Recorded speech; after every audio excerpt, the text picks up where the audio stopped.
प्यारे भक्तों नमस्कार। माँ शीतला आध्यात्मिक ज्ञान चैनल में आप सभी का स्वागत है। भक्तों, आज मैं करवा चौथ के व्रत के बारे में बताने जा रहा हूँ। करवा चौथ का व्रत कार्तिक मास के कृष्ण पक्ष की चतुर्थी तिथि को मनाया जाता है। इस दिन सुहागिन स्त्रियां अपने पति के दीर्घायु होने के लिए करवा चौथ का व्रत रखती हैं और विश्वास किया जाता है कि ईश्वर इस व्रत को रखने वाली स्त्रियों को अखंड सौभाग्यवती होने का वरदान देते हैं। इस व्रत में स्त्रियां सुबह उठकर सरगी खाती हैं और पानी पीती हैं। फिर उसके बाद व्रत का संकल्प लेती हैं। यह व्रत निराहार होता है।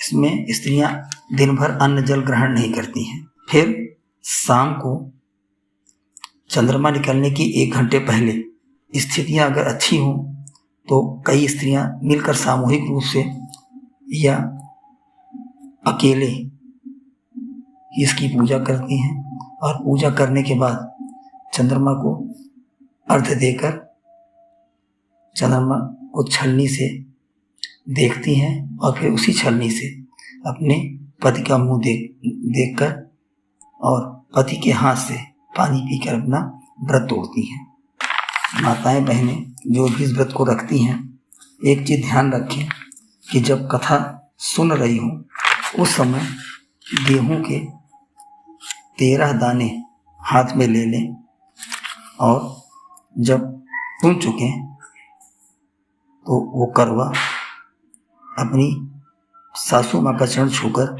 उन्हें दे दें। व्रत के पीछे ये व्रत रखा क्यों जाता है? एक कथा आती है कि एक साहूकार था, उसके 7 पुत्र और 1 पुत्री थी। उसके बेटे अपनी बहन से अत्यधिक प्यार करते थे।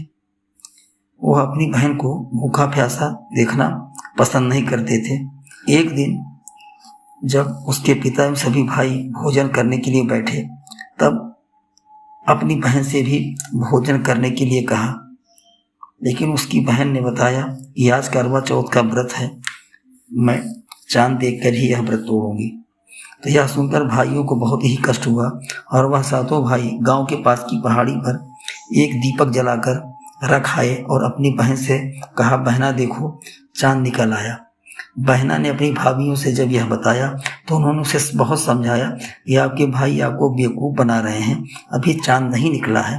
लेकिन उसने अपनी भाभियों की एक न सुनी और भोजन करने बैठ गई। जैसे ही उसने पहला कौर मुंह में डाला वैसे ही उसे छींक आ गई। दूसरे कौर में बाल निकल आया और जैसे ही तीसरा कौर मुंह में डालने चली तो उसके पति के बीमार होने की सूचना प्राप्त हुई।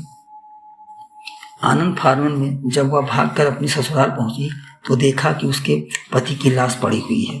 जब उसके पति की लाश को शमशान ले जाने की तैयारी हो गई तो वह किसी कीमत पर लाश उठाने नहीं दे रही थी। किसी तरीके से मनाने के बाद जब वह तैयार हुई तब उसने यह शर्त रखी कि मैं भी शमशान घाट चलूँगी। वहाँ पहुँचकर उसने अपने पति की लाश को जलाने से मना कर दिया और गांव वालों के बहुत समझाने पर भी वह नहीं मानी। तो गांव वालों ने उसके लिए वहीं एक कुटिया बना दी और वह अपने पति की लाश को लेकर वहीं रहने लगी और हर महीने की चौथ को अन्न जल त्याग कर व्रत रखती थी। ठीक 1 वर्ष बाद जब फिर से करवा चौथ का व्रत आया तब उसने अपनी ननद से एक दिन पहले कहा कि बेबी जी कल जब आना तो सुहाग का सारा सामान लेकर आना। दूसरे दिन वह निर्जल व्रत रखकर शाम को बाकायदा उसने पूजा के उपरांत उसे करवा माता ने दर्शन दिया। तब उसने माता से अपने पति को जीवित करने के लिए कहा। तब माता ने उससे कहा कि तूने तो भोजन किया है, तुझे तो भोजन से प्यार है, पति लेकर क्या करेगी। अंत में जब उसने माँ का पैर पकड़ लिया तब किसी तरीके से बहुत मनाने के बाद माता ने उससे कहा कि क्या तू अपना सुहाग का सामान मुझे दे सकती है। तो उसने कहा, हे माँ, आप जान मांगिए, मैं आपको जान दे दूंगी, ये तो सुहाग का सामान है।